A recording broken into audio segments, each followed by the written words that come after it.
Welcome to Hedge Fund Tips with Tom Hayes. I'm Tom Hayes, and this is your 147th VideoCast, 137th podcast for the week ending Wednesday, August 10th, 2022. We're doing it early this week. I'm traveling out to see some friends in Montana tomorrow, taking the kids and my wife. It's going to be awesome.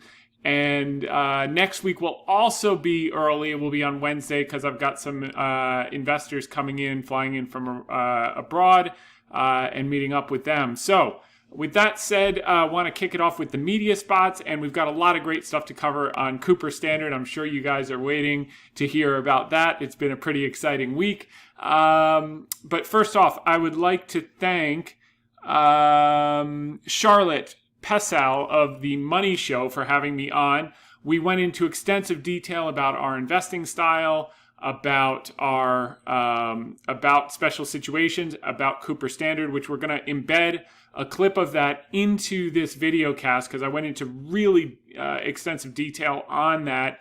And then a history of a number of special situations we've done over the last decade and what was our reasoning going in, how they worked out, etc., how we adapted during the positions. So you can play the full thing on hedgefundtips.com. Just go down to featured on under categories right here, and you can play the full clip, which I think a lot of you will benefit from, but we don't have time for that all in this video cast. Also want to thank Mitch Hawk. I was on with him Monday on Benzinga, which is quite a large platform, and we always have a fun time talking. We were talking about what's going to happen with the inflation report, and I took the under, and he was a little surprised. It came out well this month, so we're really excited about that. We're going to talk all about inflation. We're also going to embed a clip from that into this video cast later on about the general economy, because he did ask about China. He asked about other places that we're investing. And as always, Mitch asks tremendous questions. So you'll hear that a little bit later. But if you want to hear the full thing, you can also hear it in the same place under featured on. And then this morning, I did for the first time the Indonesia Investment Forum. By the way, I want to thank Mitch Hawk and Zoltan Saranyi over at Benzingo for having me on. And then the Indonesia Investment Forum this morning was 2 hours. I spoke probably for about 45 minutes of that with another gentleman who's got $1 billion private equity fund in Jakarta. And, for those of you who are emerging market investors, Indonesia, for my money, will be the best place to invest for the next 10 years, followed by India. For sure, and we went through all the reasons why, all the companies, all the sectors, so it'll be the first time you're hearing that and the reasoning behind it. I strongly urge you to listen to that, again, under featured on. If you click here, it automatically fast forwards to the part where I start talking. If you want to see all the other speakers as well, just rewind it back to the beginning of the recording. So thanks to Cristovita Willoto and Aline Wirit Maha. Aline, I've known Aline for a while. I did CNBC Indonesia couple segments with her some time back. So it was really great to be interviewed by her once again, and very excited about that. I'll be on not CNBC Indonesia, CNBC Asia. It's the All of Asia morning show, 10 p.m. 10 p.m. Eastern time on Monday night when I get back. And then I guess that's 9 a.m. CNBC Asia time. So for those of you tuning in from Asia, that's probably your regular CNBC tune-in. Look forward to seeing you on that show. Thanks to Ginny for inviting me on. Moving right along, want to thank Lydia Moynihan for quoting me in my favorite newspaper, the New York Post. This was about the tax bill taxing buybacks, which would start 1% of buybacks. It will start in January 1st. I said we could see billions in buybacks accelerated before year end. We could wind up the year at much higher levels than most would have thought just a few weeks ago. Most, not us. We've been talking about this since June when everyone was puking on their shoes and dumping stocks, and hedge funds that sold the most that week at the bottom. ever in history. And we said, guys, this is ridiculous. If you're not buying in here, find another business. And those of you who are regular followers will remember that exact quote. And here we are a few weeks later in a completely different situation. Okay, want to thank Samuel Shen and Z Wu for including me in the Reuters article about delisting. Quote, our base case is that authorities come to a resolution on U.S. listings and the status quo from the past 2 decades remains. Moving forward, Bansari Kamdar, thanks for including me on the inflation. I said, as expected, we finally saw a reprieve. This now brings the idea of a Fed pivot or slowdown in hikes back on the table after Friday's strong jobs report took it off. And I covered that with Mitch, so you're going to enjoy the segment. This was on Monday. I said, look, I think inflation is going to come in much better than expected. If you look at the Cleveland Fed numbers, right now, the pivot that we talked about last week is off the table because the jobs report was so strong. But if I'm right about Wednesday and inflation comes down, that means the Fed can start to slow hiking, if not pause altogether, certainly do less than 75 basis points and then pause from there in September. So that's all starting to play out. Also want to thank Bansari Kamdar. She asked why banks were up today. I said investors are chasing the laggards that haven't participated in the huge runoff, the June lows. Banks have underperformed and now getting bid. Basically what I said is managers are in too much cash and now they have to chase the rally, and they don't want to chase what's up 30 and 40% off June while they were twiddling their thumbs. They want, like biotech is now up, I think 45, 50% off the May lows, and just getting started in our view. It'll take a breather here just to knock out the Johnny-come-latelys, but the direction is up over the next year and a half. And that's the answer to that question. Also want to thank Davide Barbusia, Megan Davies, David Gaffin, Laura Sanicola, Saqib Ahmed, Sinud Karu, Susan Matthew, Akash Shriram, Aniruddha Ghosh, and Megan Davies for including me in their article on Reuters. This was about the tax. The number one thing that stands out is you're going to see an acceleration of buybacks before the end of this year. Companies would rather not pay the tax. They have this window, and you can be assured they're going to take advantage of it. Next, this was thanks to Bansari Kamdar and Aniruddha Ghosh about biotech. I said, all in all, it's a net positive. Biotech and pharma should rebound after some uncertainty because the bill is less onerous than initially anticipated as it relates to negotiating drug prices. It doesn't start until 2026. It's a dozen companies and then another 10 the year after. They can't negotiate prices in the first 13 years. So this is all off patent issues. And what that means is that drug companies are just going to raise prices the first 13 years. So unintended consequence of regulation. Thanks to Zero Hedge, Tyler Durden, that's not his real name, I know it is, for including me in Zero Hedge earlier last week. I just picked it up this week in Google Alert, but it was like a week and a half ago when everyone was bearish. And he quoted some of our stuff.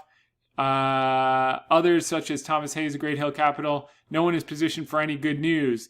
Cash levels are the highest since 9/11. Recession fears are most pronounced since April 2020 and March 2009. The stock market is a discounting mechanism, so while we may be in or will have a recession, the market will bottom far before it is declared. Managers will have to chase up and panic buy any further unexpected strength. Well, they've been doing that the last 2 weeks and then some.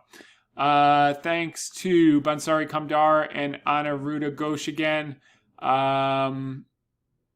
Okay, we covered that one. And then the quote of the week is to buy when others are despondently selling and to sell when others are euphorically buying takes the greatest courage but provides the greatest profit. That's what we're doing, and we have the pleasure of talking about Cooper Standard this week. Up, it was up 70% off the earnings, and now it's up another 15-20%. I didn't look at it late today, but I know it's over $10. So we're cooking there, and that's our third largest position, which is exciting. Biotech is our second largest, which has now started to rebound, which we just covered. And Baba will get into the Masisan overhang, I think is going to be in the rearview mirror shortly. But he's just selling on anything that's not nailed down because, he bet on things like WeWorks and he bought into the hype last year and bought the top and now he's paying the price, which is not characteristic for Masa. He's done some great deals over the years, but, he's a human being and he got caught up at the wrong time in the wrong way. But he's like a cat. He's got 9 lives. He'll be back. Bigger and better. The problem is he won't participate as much in the upside of Alibaba over the next year and a half. But world's smallest violin, he's still a billionaire and probably going to be many multiples more than that 10 years from now. Okay, inflation runs cooler than forecast, easing pressure on the Fed. So this is all good news. We saw this today. Here are the numbers. Core CPI came in at 0.3% versus 0.5% expected versus 0.7% gain last month. This is the month-on-month numbers. The year-on-year numbers were expected to come up. 6.1 was 5.9. But the big headline was the CPI month-on-month did not increase at all. It was zero, goose egg. It did not go up. Prices stopped going up. Year-on-year 8.5 versus 8.7 expectations, 9.1 last print. So it's starting to come down, etc. So that's that. While we've got this open, let's just take a look at any other major economic stuff we want to cover this week. China's CPI came in lower than expected. It was expected at 2.9. It was 2.7. That's up from 2.5. But the PPI came in much lower than expected, 4.8. It was at 4.2. That's a leading indicator, so that's positive there. Big build in crude inventories, that's positive. And that's the story on the economic data. Investors are betting there's a 60% chance of a smaller Fed rate hike in September after a July inflation cooled. We've been saying that for weeks. So now it's down to 41% of 75. I think it's 50 max. It could be 25. It could be 0 if we get another positive GDP print, which we were talking about last week. The jobs report was probably a little too hot for it to be 0. So I'm thinking 25, 50. But let's see what the data says over the next 6 weeks. The key is the pivot is from massive fire slaying to a more rational approach moving forward. And that implies a pivot when you're moving down from peak 75 to 50 or 25 or 0, and that's moving in the right direction. Tom Lee, history shows the bear market is almost over as the length of most declines are typically 21% of the prior bull run. Fundstrat says, so he's doing this on the basis of time. We're right at the median, and therefore he says statistically we're there. All you have to do is look at the market, and you kind of figured that out, but I always love reading his stuff. NASDAQ is on track to exit a bear market and the Dow to leave correction territory after the July CPI reading, so that's all good technical stuff. I put this out 5 days ago, so that must have been on Friday. This was Howard Marks on CNBC in the morning, and he was saying he made his whole career buying assets when they're deemed uninvestable, and that China was deemed that, and he sees opportunity in China. So you can click on my profile, Twitter profile, at Hedge Fund Tips, and scroll down to find that video. It's 40 seconds, and he just lays it out. That one went viral, 370 likes, 60 retweets. People kind of like that one. I think I've covered this briefly, but it's the greatest value investor you've never heard of, the story of this guy, Floyd Odom. Basically, the story is he started with $40,000 in the 20s. He blew it up to 0. And so he went from being a trader to an investor, from a tape reader to a business analyst, from a lawyer to a Wall Street legend. And he started a partnership in 1923 with 39,000, which would be the equivalent of 500,000 today. Over the next 2 years, after he went from trading to investing, he got really grew that with new investors and returns to 660,000 and had a mind-numbing compound annual growth rate. Now, why is this important? He was a deep value investor. He searched after he made the mistake of being a speculator, chasing things at the top and chasing the herd like everyone did in 2021 and got smashed. He searched for 50-cent dollars and scoured every corner of the market. According to documents from the Eisenhower Library, Odlum preferred two kinds of investments: utility stocks and special situations. He defined a special situation, and this is important because this is what Cooper Standard is. This is what Range Resources was. This was what many of the things you're going to listen and watch in the Money Show. If you decide to watch the full thing, I've gone through a bunch of special situations we've done over the years. You're going to find valuable. But he defined it as an investment involving not only primary financial sponsorship, but also responsibility for the management of the enterprise. The former lawyer wasn't interested in flipping a business for a quick buck either. Strategy was the determination to see a special situation through until success. We will stay with the investment until the essentials of the job have been done and then move on to another special situation. Between 25 and 29, he grew the partnership, investing in utilities and special situations. The AUM grew from 6 million to over 88 million. That's over 88 million adjusted for inflation. Around the time he began sensing a euphoria in the market, he smelled the top and decided it was time to act. He went into cash, sold half of his assets, and with 14 million of cash, he sat on his hands waiting for the next market crash, which shortly followed. After the crash, Odlum looked around quietly with more money ready than most anybody on Wall Street, except a few of the big banks, and noticed that the trend in trusts had reversed. He dabbled in industries including mining, oil and gas, motion picture, aircraft and airlines, department stores, all the stuff that would benefit from the turnaround, manufacturing, Broadway stage productions, hotels and buildings.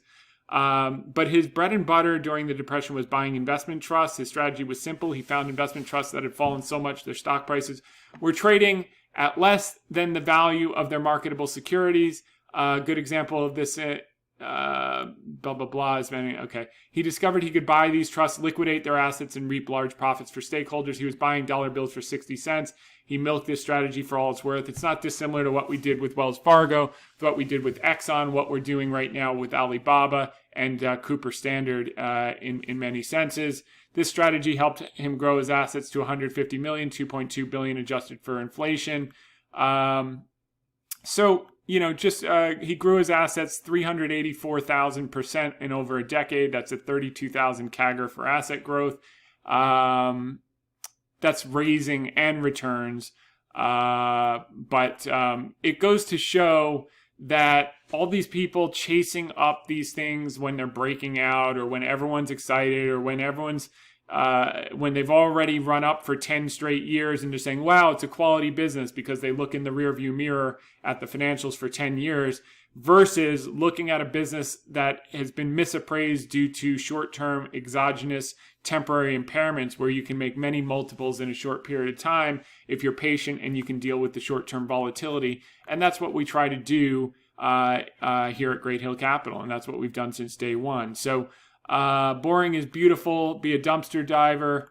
Let's see. These are boring corners of the market. Yeah, I mean, what could be more boring than window ceilings and fuel delivery systems? And be a dumpster diver. Oh, the stocks Odlum bought were the ones others hated. These companies traded around 52-week and all-time lows. Sounds familiar? You wouldn't find anyone talking about these stocks at cocktail parties. And yet they offered outsized returns simply because no one bothered to look at the potential hidden value. Be a dumpster diver with standards. You'll find many companies trading around all-time lows that aren't as bad as Mr. Market thinks. And we couldn't agree more. And we're seeing that start to play out. Speaking of dumpster diving, Alibaba says primary listing in Hong Kong is approved.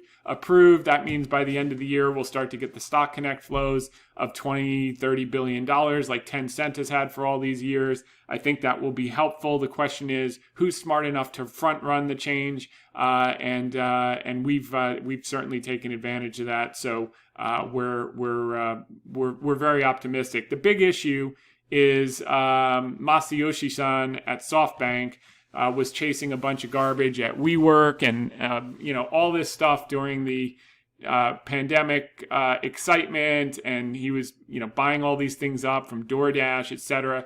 And now the triplet killers, ladies, liquor, and leverage. He got hit by the third one, which is leverage, and now he's got to sell everything that's not nailed down. He's selling Alibaba, he's selling SoftBank, and he's so reluctant to sell Alibaba because What he did was these prepaid forward contracts that gave him the right to continue to own the stock. But the problem is his ARM Holdings IPO got delayed in the UK, so now he needs to raise cash.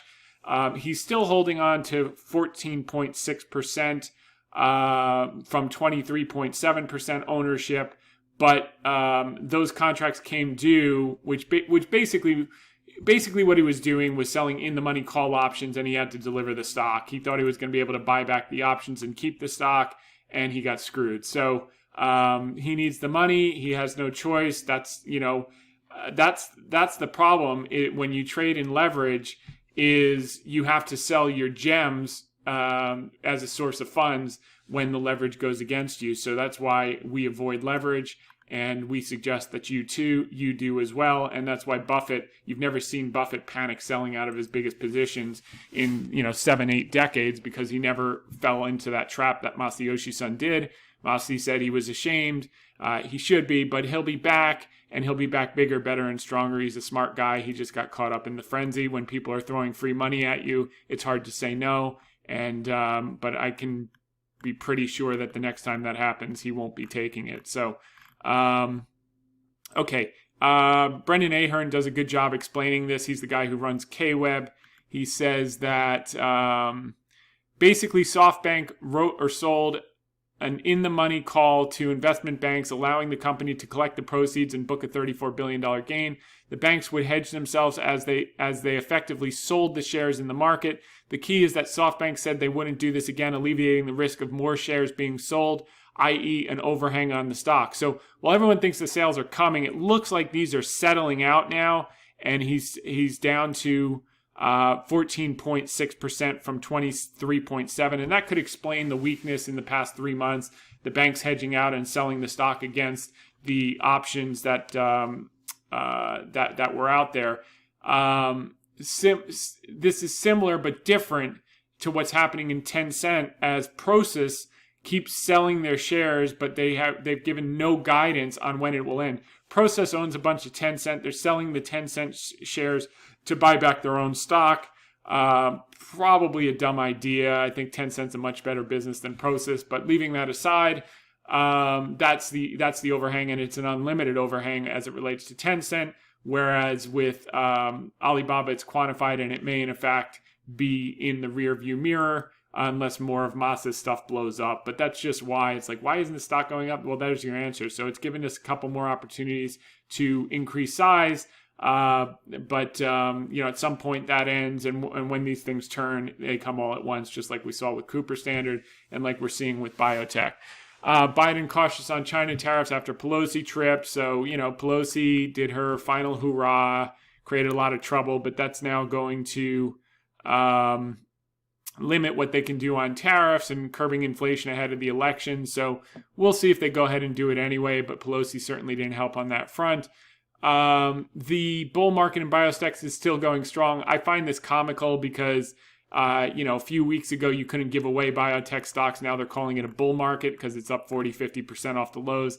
It literally hasn't even started. A few more articles like this will probably be up another 10 or 15%. Everyone will, panic chase in, and then we'll get a trapdoor for 20% before we move higher for the long-term move. Get ready for more merger mania in the pharma sector for the rest of the year. Pfizer agrees to buy Global Blood Therapeutics at a deal valued at $5.4 billion. That was another one. Again, that was part of our three-pronged thesis. One was the valuations were at multi-decade lows. We've gone through a million times. Two was animal spirits will come back. That's happened in the last 2 months, now close to a dozen multi-billion-dollar deals, and it's just getting started. And three, drug approvals would start to come in more regularly now that the FDA shifted its focus from COVID to regular drug approvals, and the drug companies could actually get trials done because people were willing to come in and do the trials now that COVID's basically in the rearview mirror. The article of the week, a ceiling system stock market and sentiment results. We go through on June 7th is when we put out the thesis publicly on Fox Business. June 9th, we went into the detailed thesis on the VideoCast number 138. You can look that up on YouTube. Hedge Fund Tips with Tom Hayes, episode 138.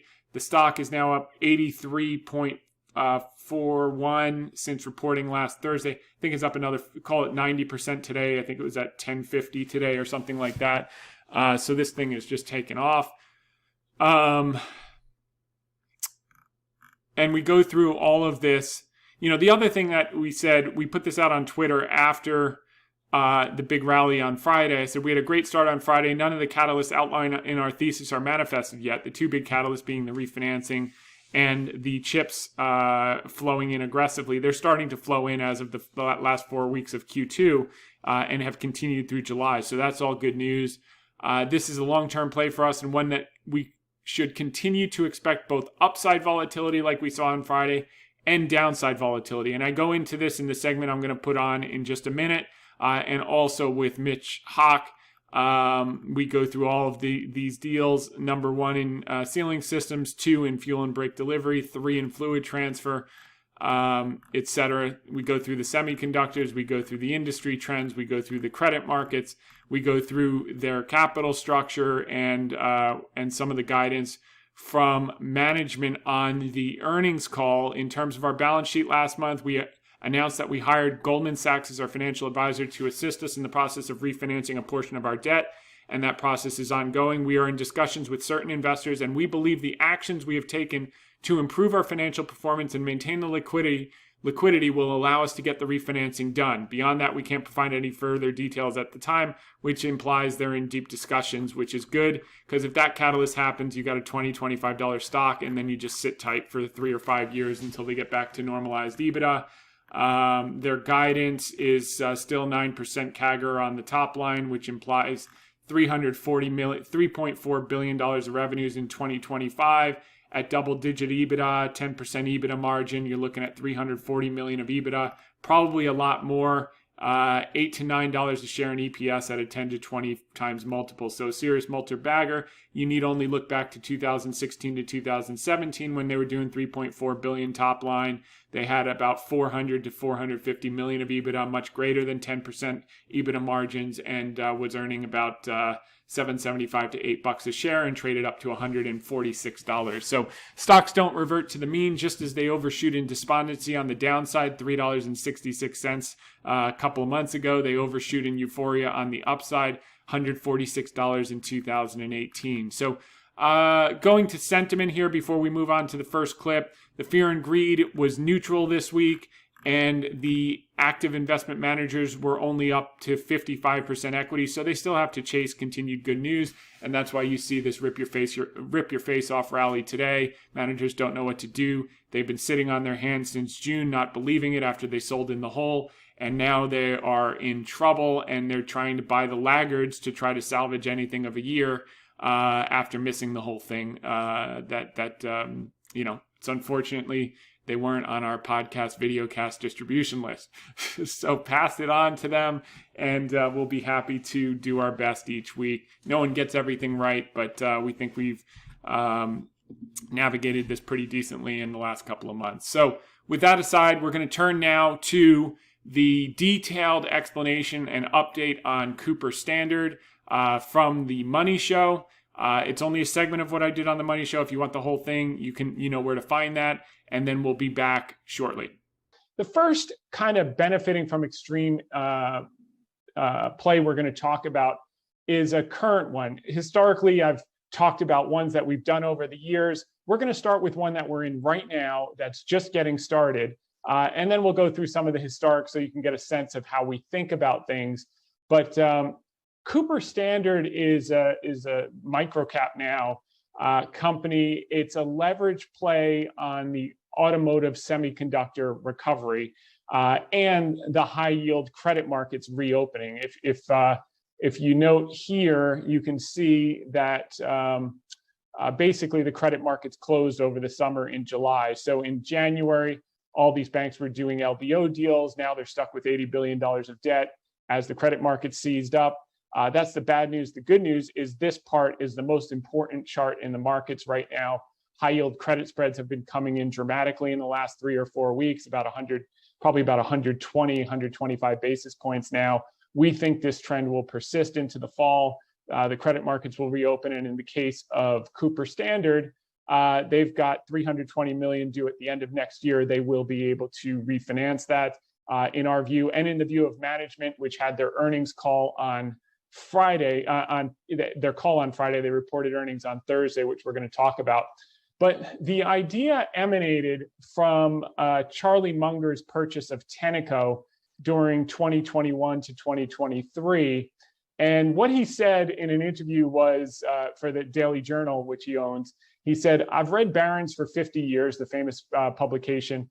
And in 50 years, I found one investment opportunity in Barron's, out of which I made about $80 million.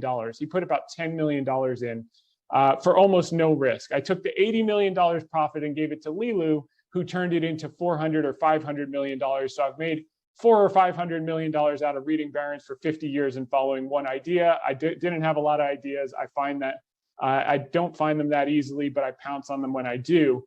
And if you look at Tenneco's long-term chart, it's very similar to Cooper Standard. These things have huge operating leverage, but when the OEMs, the big producers like GM and Ford, fall on tough times or production slips, they get hit with leverage on the downside and they get hit with leverage on the upside. So in the case of Tenneco, the stock had fallen from $47 in 1997 to about $1.28. I think Munger was buying it at $1.51. He sold out of the stock at about $15. It subsequently went to $35. And then in the great financial crisis, it dropped down again below $1 from $35 to $1, then back up to $65. And most recently in the pandemic, it dropped down to $2. And it was recently bought out by Apollo Group for $20, which I thought was grand larceny because they're stealing about $40 of upside from the shareholders, but somehow the board voted yes. So we think we could see a similar situation with Cooper Standard. It's the same type of operating leverage, and we're pretty excited about it. So at the time Charlie Munger bought Tenneco, had about 40 million shares, a market cap of 80 million, and an enterprise value of 1.6. To put that in perspective, we own a meaningful percentage of the company right now in about the mid $5 range, between $5 and $6 across accounts. And the enterprise value about $1 billion. The market cap got down to 50 million. This was a $2.5 billion company just a few years ago. We think we're going to see those days again as we look 2, 3, 4 years out. We'll talk about the plan to get there. And the bonds, by the way, are trading at a similar way as the bonds were for Tenneco when Munger bought it. He bought the bonds, they were yielding 35%.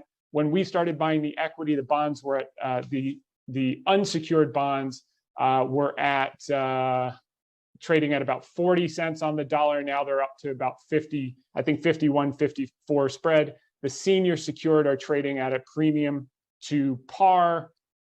So that's that. So we put out this thesis, and the reason I mentioned hedgefundtips.com, we not only put out this thesis publicly on Fox Business on June 7th on the Kleeman Countdown, which you can go to YouTube and just search Hedge Fund Tips. All of our media will come up. You can see the June 7th video when we initially launched it, but also in Hedge Fund Tips with Tom Hayes, the VideoCast number 138 on June 9th. So you can go ahead and look that up also in YouTube. So this was a $146 stock, as I said, about a $2.5 billion market cap when auto production was at its peak in 2017 to 2018 period. It's gone from a $146 stock to a $3.53 stock. We started buying the sixes. We bought down lower in the fours, and we've got a mid $5 basis. The market cap from 2.5 billion to 50 million. Now I think it's about 150 million. It was up 69.58%, by the way, on Friday after reporting earnings because they went cash flow positive. So the stock shot up to $8.53. It's now up another 15% since then. It's about $9.73. So many of you are sitting there thinking, well, thanks, but I missed it. I didn't know about your podcast. I don't watch you on Fox Business. How would I ever have taken advantage? Well, one, if you were an investor with me, you would have taken advantage. But two, we think there's a tremendous amount of upside. And we do think that over the next 3 to 5 years, this thing can revert back to a $2.5 billion market cap. They were, doing 3.6 billion of top line in 2017 with a double-digit EBITDA margin, earning about $8 a share. And if you put a little math on that, the stock is traded between 10 to 20 times earnings over its history. So you could really have a multi-bagger over the next 3 to 5 years, provided they can get over the hump. The key thing here, number one, this is opinion, not advice. But the key is going to be that operating leverage, getting the refinancing done this fall or sometime before November of 2023. And number two, this is all predicated on the chips starting to flow in. And as we heard from Ford and GM, as they reiterated their guidance for the full year, the last 4 weeks of the second quarter after the China shutdowns were over, those chips started flowing in. And what we're seeing is in July, the same is true. We also got that confirmed from watching the semiconductor companies. But want to point to something that I put out on Twitter after the stock jumped 69% on Friday over the weekend. And my Twitter handle is @HedgeFundTips.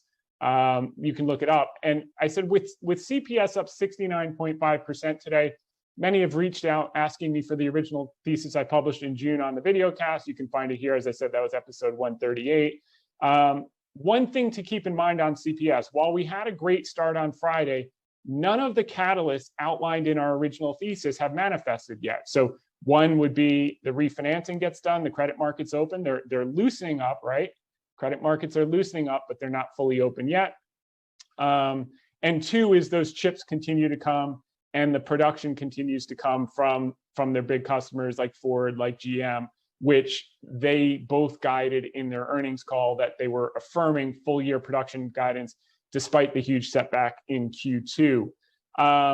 But in the near term, this is a long-term play for us, and one should continue to expect both upside volatility like we saw on Friday and downside volatility. This thing could very easily be a $5 stock 2 weeks from now if credit markets tighten, and et cetera. This is just the normal part of the process. The problem with buying a stock down more than 90% is it can go down another 90% before you get the multi-bagger. And as I always say on my VideoCast, they don't give away multi-baggers for free. They're earned, okay? So you're taking a calculated risk.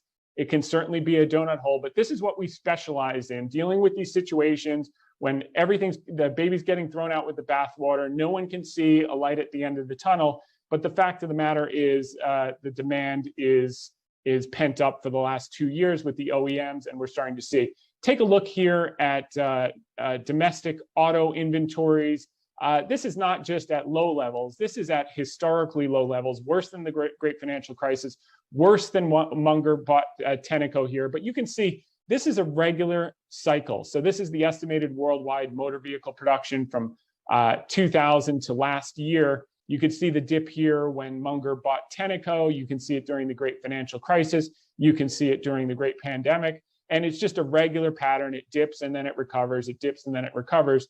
And if you look here at the IHS industry survey, they're expecting it to get back well above 2017 levels over the next few years. And Cooper Standard has guided that while IHS is projecting 5.9% compound annual growth rate of vehicle production, Cooper Standard is projecting total sales growth of 9% compound annual growth rate over that period. And that's what gets us to $3.4 billion with double-digit EBITDA margins. The stock could be earning $8, $9 a share, 10, 20 times multiple, depending on the sentiment at the moment. But you do the math, the stock's trading at $9 now. You could really have a serious multi-bagger in our view. The downside is they don't get refinanced for some reason, and it's a donut hole. But the likelihood, seeing them go cash flow positive in a tough quarter in Q2, they affirmed their guidance for the rest of the year that they're going to do 50 to 60 million of EBITDA, which means they're going to be averaging, $30 million quarters for the next 2 quarters. And in that context, when you don't need the money, everyone wants to give you the money. And I think the same will be true with Cooper Standard. The other thing, and this is just to give you a sense of how we look at things, top down, bottom up. You look at the average age of cars on the road is, much older than it's ever been historically. Cars are 13.1 years. Light trucks are 11.6 years, and the average is 12.2 years. So there's a lot of different opportunity there. The other thing, a couple key facts about them: they are number one globally in sealing systems. They have a special material called Fortrex, which you can go to their website and learn about that. So that's kind of a moat in the business. Most people look at auto parts as a commodity, but they do have special technologies. The fuel and brake delivery systems, they are number two globally. And number three, the fluid transfer systems, they're number three globally. And what initially, when I looked at this, because I like to look at distress, and what I think separates it a little bit from Tenneco is I said, well, what happens if we really do accelerate in EVs? EVs don't have that many parts, or they're going to go out of business. And the answer is it's just the opposite. So they make about $155 a car right now on internal combustion engines. They do about 8 parts, you can see here, as it relates to powertrain thermal management. When that goes to hybrid, it's 28 part numbers. And when it goes to battery electric vehicles, it's actually 20 part numbers. On average, they make 20% more for EVs than they do for ICEs or internal combustion. So the future is very bright. If nothing happens with EVs, our thesis is intact. If EVs really accelerate as people think that they will, then we make more money than our base case, which is always a good thing. Just to confirm, not just what GM and what Ford and what some of the other OEMs were talking about, the semiconductors all had one thing in common.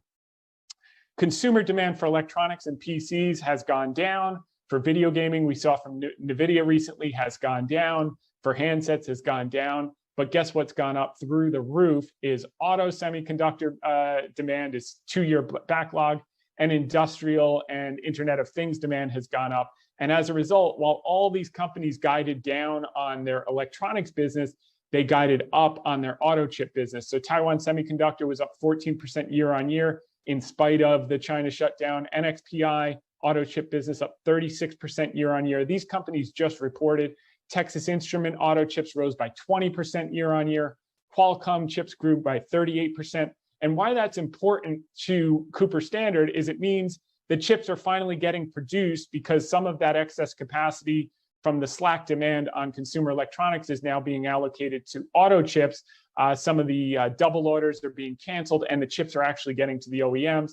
And that's all Cooper Standard needs to benefit from their operating leverage, is to see the 100,000 cars that GM referenced that were in parking lots that they couldn't ship and book in as revenue in Q2 because there were no chips. Now those chips are coming in. So that's going to be 100,000 cars and a lot more cars moving forward, and being the number one in sealing systems, 2 in fluid and brake delivery, and 3 in fluid transfer. All they need is those chips to flow. Cars will be delivered, and these dealer inventories will start to pick up to more normalized levels. Maybe never back to 1994 levels, but they're selling, and they're selling at higher margin, and that's going to continue. And for those people saying, well, people won't buy cars because rates are going up, just turn on the TV. I saw Cadillac today had 2.1% APR financing for the next 24 months on their 3 new Cadillac SUVs. So there's a lot to do there. Moving right along, they have their top 10 vehicle platforms. The Ford F-150, that's kind of popular in the United States. The Ram 1500, Chevy Silverado, Buick Envision, et cetera. So their top 10 platforms account for 40% of planned 2022 revenue. So we've got that. And then moving right along, we also see that Jeff Edwards, in the conference call just last week, he said, we began to see some improvement in global market conditions and production levels in the final 4 weeks of the quarter, with China production coming back online, European markets and operations beginning to stabilize from the Ukraine war-related disruptions, and increasing inflation recoveries from our customers. They've renegotiated a lot of the contracts to get compensated for that. We saw adjusted EBITDA margins and cash flow turn positive in June, with further improvements in global production volume expected for the remainder of the year, combined with continuing cost reduction initiatives and anticipated incremental positive impact from our enhanced commercial agreements. We continue to expect to deliver full year adjusted EBITDA in line with our original guidance, which was $50 to $60 million. They're at -7.5 now, give or take. So that means, you'll be seeing on average 30 million EBITDA per quarter. And in that case, they in theory, with their cash, they've got $405 million, $250 million of cash, $150 million undrawn ABL lending facility. So $400 million of liquidity. They get to cash flow positive, generating $30-40 million a quarter in EBITDA. They technically don't even need to refinance, but when you don't need it, everyone's begging to do it. And with that 9% compound annual growth rate, sales growth over the next few years, that implies $3.4 billion of revenue for 2025. Their guidance this year, the mid-range is $2.6 billion at 10% EBITDA margin, or double digit, as they say, and double digit return on invested capital. You're looking at $350-400 million of EBITDA, $8 to $9 a share of earnings, 10 to 20 times multiple, and that's how we get to the multi-bagger. So these are the kind of things we look at. If you look at 2016, 2017 numbers, their revenues were right in that range, 3.4, 3.6, and they were earning $7.75, $8 a share, and you had $146 stock.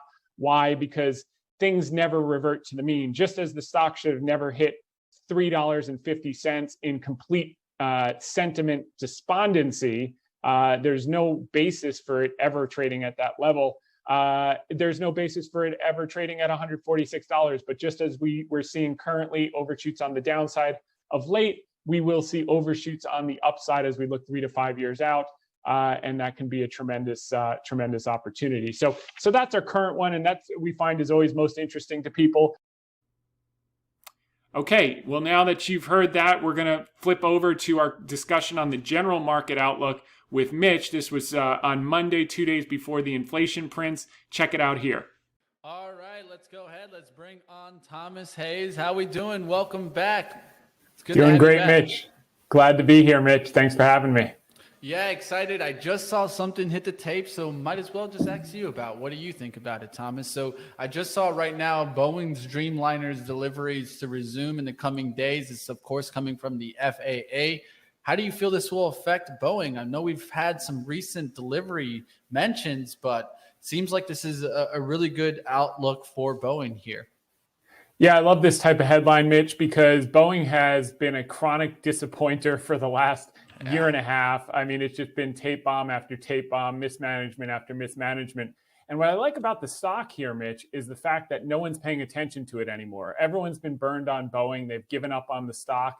And now that good news is actually coming out and the stock is silently moving up, you hear no one really talking about it other than guys like you who are paying attention to everything. And I think it's a sleeper that could do very well over the next 12 to 18 months. So good to see this good news, but no one's paying attention, and that creates opportunity for smart value players. Definitely. It's been hanging on too. I would think that it was going to pull back, but it just hung on to this trend, this recent trend. So it's going to be a fun stock to keep on watching, especially if you hear more and more mentions of deliveries of that 787 Dreamliners that has been halted for 2 years. I mean, it's been a while since we've heard that kind of get the resume. And I think everyone was watching the FAA if that news was actually going to hit the tape. So there we have it. Let's get out of that. Let's talk a little bit about, I'm going to play a fun game with you. Let's do over under on the CPI estimate, 8.7, of course, the estimate. And the next question following that would be, how would the markets, you think, react towards that if it's over or under? I think it's going to be under. And if you look at the Cleveland Fed, they have some real-time inflation metrics. It's actually pointing to 27 basis points up year on year for July, which would be about 3.4% annualized. If that's the case, that's going to take the market by storm. And it may, in fact, negate what we saw from Friday. That jobs report came out super, super hot. and kind of put the Fed pivot narrative on the back burner in the short term with that many jobs created and the unemployment rate at 3.5. Everyone had been kind of positioning for a pivot in September. That took that off the table. But if you do see the under, like I'm talking about here, it may bring that back on the table. So we're pretty optimistic looking at the Cleveland Fed data. We know that commodities work on a lagged basis. They rolled over in June. You're starting to see a little bit of in the cash register. Even Elon Musk said we're past peak inflation. He's seeing it in component parts for his cars. So that would be a very pleasant surprise and potentially offset the good news, bad news of Friday. Yeah, now if we do see it come in under, all right, so the scenarios hit, let's say, I don't know, well, let's say 8%. How will the Fed be handcuffed here, or will they not be handcuffed here if they start seeing inflation turn around? Of course, we saw the increase in the jobs number. That's why I think they are a little bit handcuffed here, because there's a strong labor market, but of course, their main focus was inflation, and they're starting to see it trickle down. What will they be left to do? Well, if it comes in under, that gives them the ability to raise less than anticipated, which is what the market would like to see with inflation coming down. So, the fact, what you see a lot from the Fed at this moment is jawboning more than action. And the reason that they're doing jawboning, and no one's really talking about it, is the fact that our debt to GDP ratio is 125. They're limited in how high they can go without making the debt servicing unsustainable. So they've been doing a great job of talking inflation down, talking demand down, slowing the economy down. But if you think about it, Fed funds rate at 225, 250, that's where we peaked at the last tightening cycle in 2019. So, without what we saw on Friday, it wouldn't have surprised me if we saw a pivot in Jackson Hole. With that strong jobs report, it's probably going to be delayed until September. Maybe we get one more hike. But the key, as you said, will be the CPI and the PPI numbers this week. And we're definitely taking the under. They've been stubbornly high, but I think on a lag basis, we're now going to see it. The other thing that's critically important as it relates to inflation, everyone always looks at energy and commodities, but it's used car prices and new car prices. They've been unnaturally high because the demand exceeded supply, and that was largely a function of a shortage of auto chips. Well, you spoke to the NVIDIA pre-announcement that their earnings were going to be weak on the basis of the consumer side, video gaming, crypto mining, etc. We've seen that across the board, whether you're talking about Taiwan Semiconductor, NXPI, Texas Instruments, Qualcomm. They say the consumer and the consumer electronics side is all slipping. PC demand is slipping. But guess what that's created? They've been able to reallocate capacity to auto chips, and that demand is backlogged for 2 years. New car demand is backlogged for 2 years. And as those chips continue to roll in, which all the auto suppliers spoke to on their calls, they started to roll in the last 4 weeks of June after the China shutdown was done.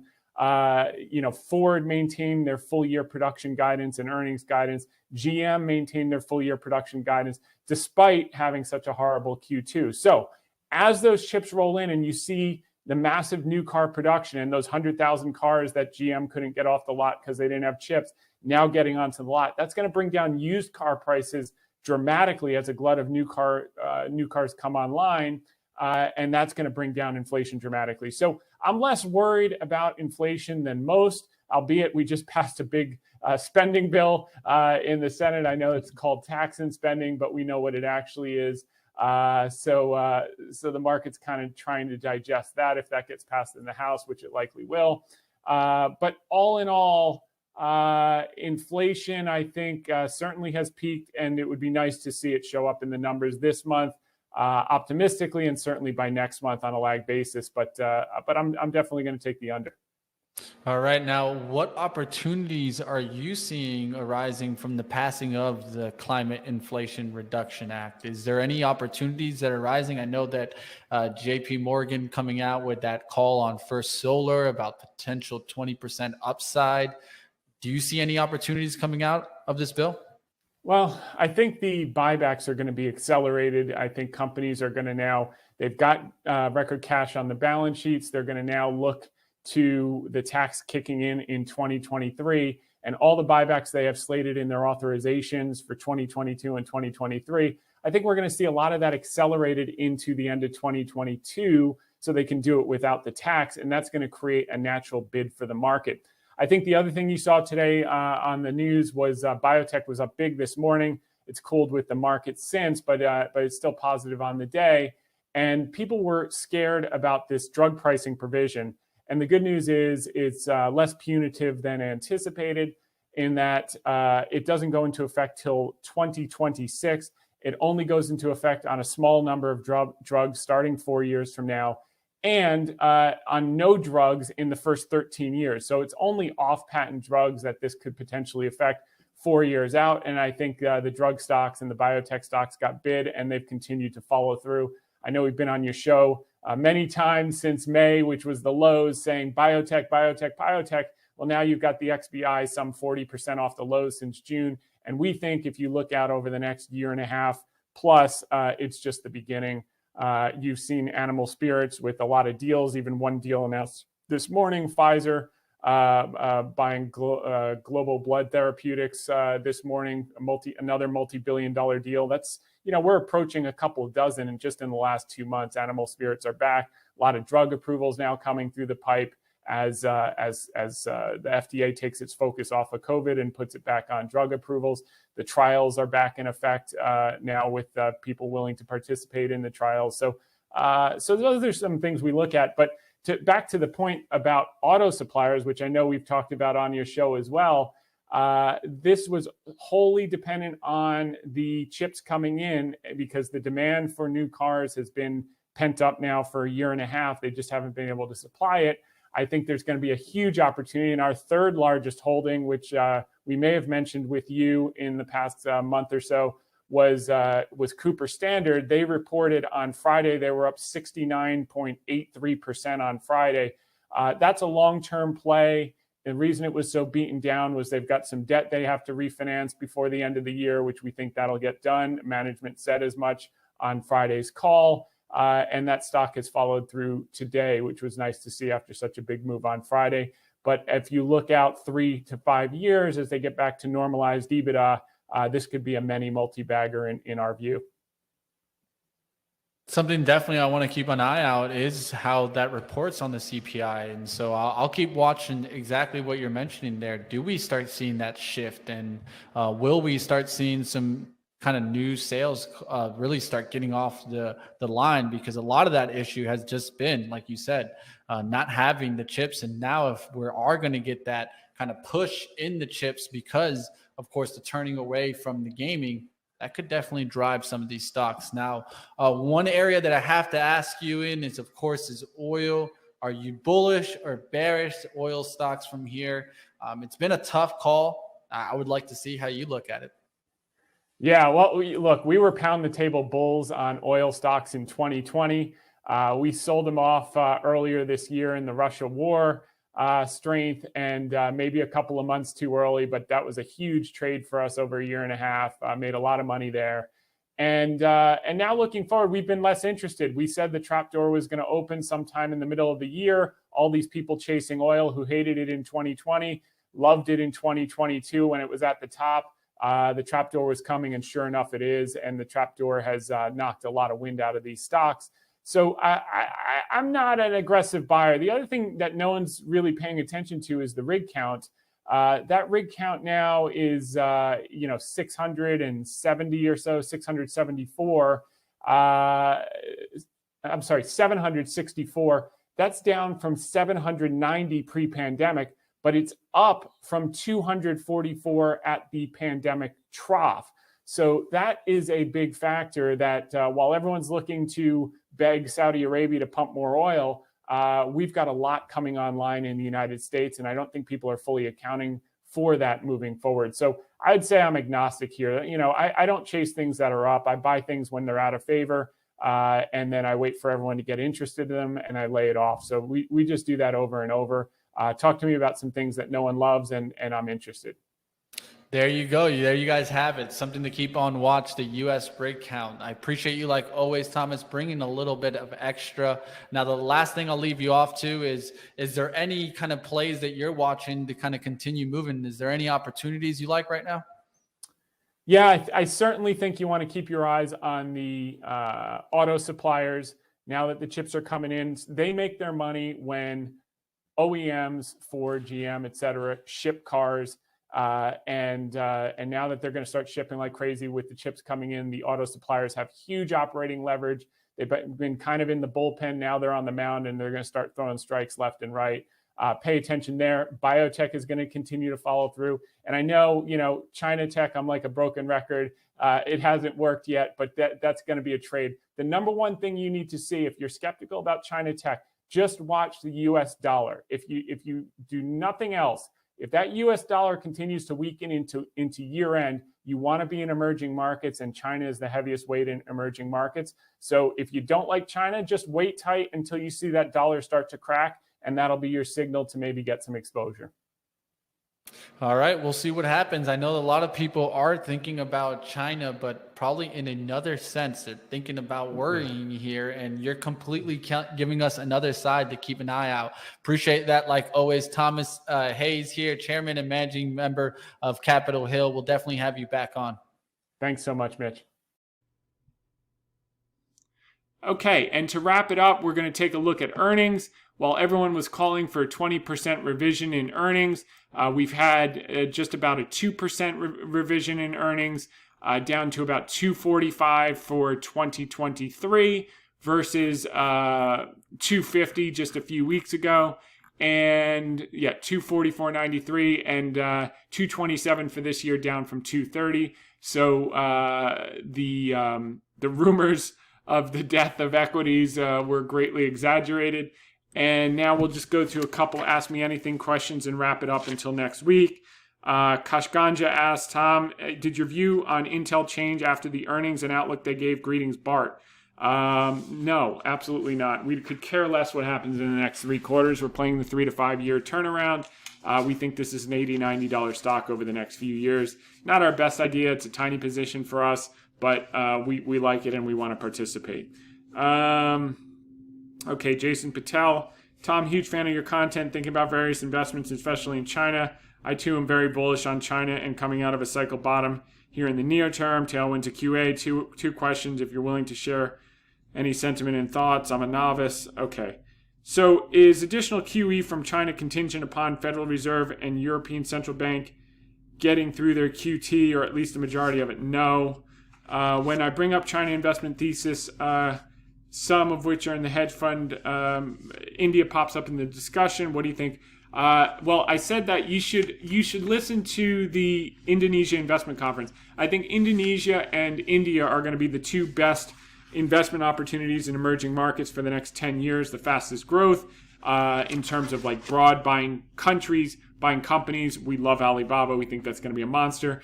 But they're also growing very aggressively in Southeast Asia, and that's how we're participating in it. So definitely, Jason, go ahead and listen to that Indonesia Investment Conference. We talk about India, we talk about Indonesia, and the growth and the demographics, etc. It's very detailed. It's very good. Mark Messer, one of the lessons I learned from you is patience paid off. Totally changed my way of investing. Mark, I'm very glad to hear that. It hasn't even started yet. So, this could be a $5 stock tomorrow before it's an $80 stock. So don't worry about the short-term volatility. But yes, patience does pay off. That's how you get rich. And keep hanging in there. Good job. All right, last one from Drew. Let's see. Oh, okay. So here's one from Roy Baines asking about Progressive Holdings, PRG. I like it. Just did a quick look. I think it's fine. And then Drew, thanks for your compelling weekly market insights. It's my financial highlight of the week by a country mile. Looking forward to becoming a member very soon. After focusing on the U.S. this year and given the recent excellent AMA questions on ASOS, I've been looking at the following beaten down UK stocks, wondering your thoughts. Rolls-Royce, we like it. We own it. ASOS, I gave my thoughts on that. And then following beaten down stocks have also been rumored for takeovers. Rumors for takeovers are BS. It's usually just someone that's bagged in the stock, that was on leverage, that needs to get out. They pass off the rumors. They hope it pops up so they can dump out of their stock and get enough liquidity to get cash. Sometimes they actually happen, but usually it's never buy a stock on that basis. Buy the stock because you want to own it 5 years from now, regardless of the underlying price. So THG. All right. Made.com business model under pressure. I don't like these new businesses. There's not enough long-term data. Let's see, the Hanover Group.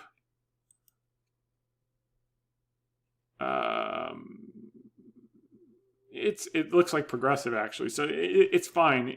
Fever Tree. I mean, this feels like a fad. This is like it's a really popular drink mix. It'll probably get bought out. Actually, that one probably will get taken out. Although their margins are probably compressing. I'm not familiar with Fever Tree. Let's see. FVR. Fever Tree Drinks. All right, let's take a look here real quickly.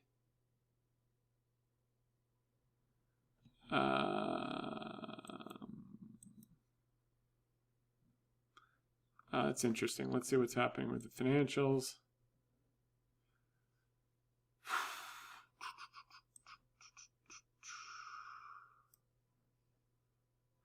Okay, they're growing top line. Their gross margins are declining, but that's the gross margins are declining. I mean, they're from 55% down to 42%, so it is deteriorating.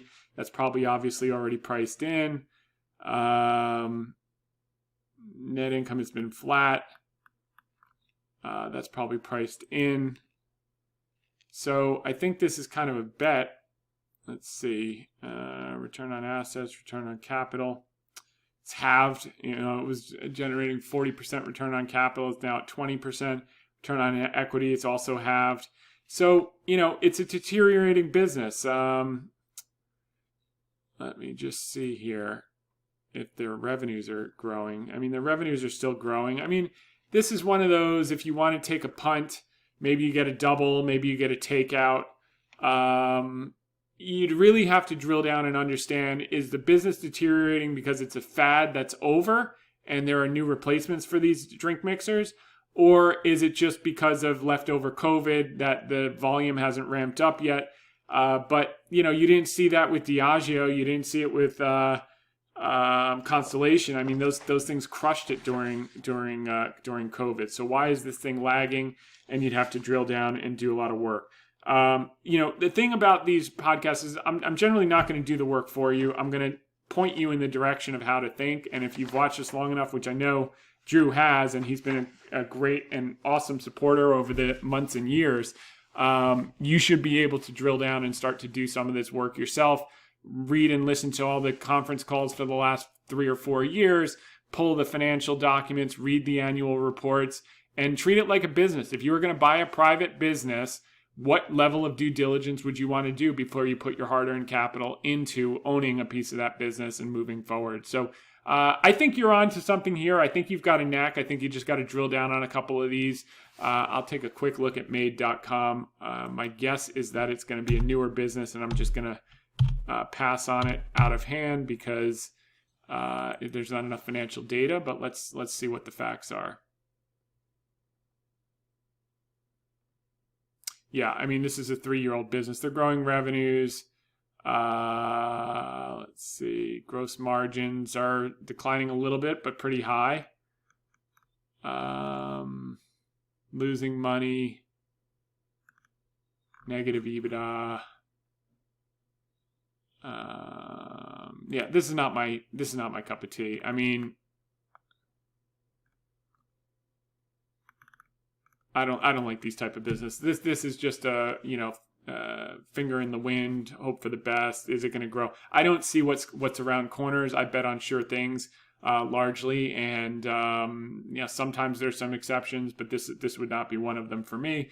But I think Fever Tree's worth looking at a little deeper. It's not going in the right direction, but there may be an opportunity. Do not buy it on a takeout basis. Buy it on a turnaround basis. And if you listen to the calls and look at the presentations, you can discern whether management's turnaround plan is legit or just finger in the wind, Hail Mary. And other than that, I think we're done. So we'll see you next week, same time, same place. Thanks for tuning in. In the meantime, make it a great one. Bye for now.